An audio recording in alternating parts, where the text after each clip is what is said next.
চট্টগ্রাম মহানগরের ১৬টি থানার দাপ্তরিক কার্যক্রম শুরু হয়েছে, সেখানকার পরিস্থিতি জানাবেন সহকর্মী আলমগীর সবুজ।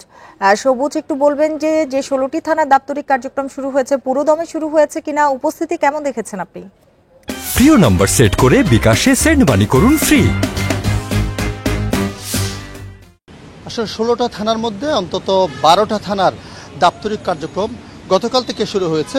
আমাকে একটু আগে চট্টগ্রামের পুলিশ কমিশনার জানিয়েছেন তারা চেষ্টা করছেন সবগুলি থানার দাপ্তরিক কার্যক্রম শুরু করতে, এবং তিনি যেটা বলেছেন কয়েকটি থানার কার্যক্রম শুরু করতে তাদের কিছুদিন সময় লেগে যাবে, যেহেতু তাদের থানাগুলিতে অনেক আসলে বেশি পুড়িয়ে দেওয়া হয়েছে।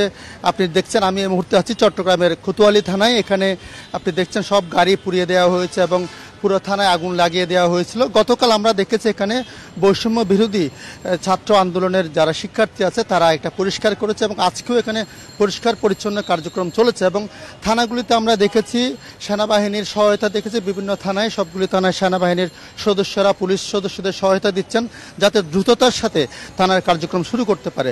তবে পুলিশ কমিশনার যেটা বলেছেন এই মুহূর্তে তারা দাপ্তরিক কাজকর্ম যেগুলি করছেন, যেহেতু নথি পুড়ে গেছে এবং বিভিন্ন জিনিসপত্র পুড়ে গেছে, আসবাবপত্র পুড়ে গেছে, এগুলো ঠিকঠাক করছেন। তবে যে মাঠের কাজ করতে তাদের আরও কিছুদিন সময় লাগবে, যেহেতু তাদের গাড়ি নেই, পর্যাপ্ত গাড়ি নাই। এই কারণে তারা বলছেন যে পুলিশ মাঠে নামতে আরও সময় লাগবে বলে আমাদেরকে জানিয়েছেন। চট্টগ্রামের কয়েকটি থানা, বিশেষ করে পতেঙ্গা থানা এবং আরও কয়েকটা থানা বেশি পুড়িয়ে দেওয়া হয়েছে। এগুলির কার্যক্রম শুরু হতে আরও কিছুদিন সময় লাগবে বলে আমাদেরকে জানিয়েছেন। অন্যদিকে চট্টগ্রাম জেলার ১৭টা থানার মধ্যে ৩-৪টা থানার কার্যক্রম দাপ্তরিক কার্যক্রম আপাতত শুরু হয়েছে, এবং বাকিগুলির কার্যক্রম শুরু হতে আরও কিছুদিন সময় লাগবে বলে আমাদেরকে জেলা পুলিশের তরফ থেকে বলা হয়েছে।